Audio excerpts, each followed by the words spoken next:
মুহূর্তে ধানের শীষ প্রতীকের প্রার্থী এবং রিক্সা মার্কের প্রার্থীরা কিন্তু একেবারে মুখোমুখি অবস্থানে রয়েছেন।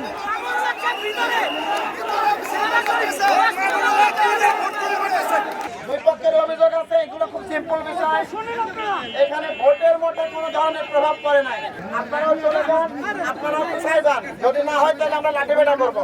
প্রায় মুহূর্তে রয়েছি মোহাম্মদপুরের যে নবোদয় হাউজিং সোসাইটি, সেই নবোদয় হাউজিং সোসাইটির যে মাইলস্টোন স্কুল অ্যান্ড কলেজ কেন্দ্র, সেই কেন্দ্রে, এবং এখানে দেখতে পাচ্ছেন রিক্সা মার্কের অর্থাৎ মামুনুল হক সমর্থকদের বিরুদ্ধে জাল ভোটের অভিযোগ এনে স্লোগান, মিছিল এবং এখানে বিক্ষোভ শুরু করেছেন ববি হাজ্জাজ অর্থাৎ ধানের শীষ প্রার্থীদের যে সমর্থক ভক্ত রয়েছেন তারা।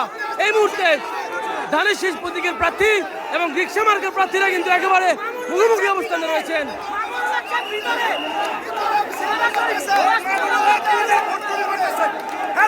একেবারে মুখোমুখি অবস্থানে, একেবারে মুখোমুখি অবস্থানে।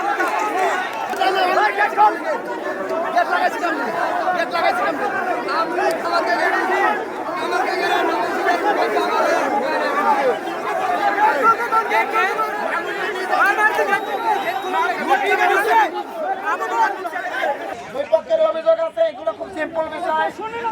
এখানে ভোটের মধ্যে কোনো ধরনের প্রভাব পড়ে নাই। কোনো ধরনের বিশৃঙ্খলা আমরা না করি, দয়া করে যে যার মতো আপনারা শোনেন, আপনারাও চলে যান, আপনারাও পিছিয়ে যান, যদি না হয় তাহলে আমরা লাঠিপেটা করবো। আপনারা যদি এখান থেকে না যান, এখন বিশৃঙ্খল হওয়ার সম্ভাবনা আছে, যদি না যান আমরা ঘোষণা দিয়ে বলতেছি আমরা এখন লাঠিপেটা করবো। আপনারা যাবেন না লাঠিপেটা করবো সেটা বলেন। 30 সেকেন্ড সময়, এর মধ্যে এলাকা ছাড়বেন, নাহলে লাঠিপেটা করবো।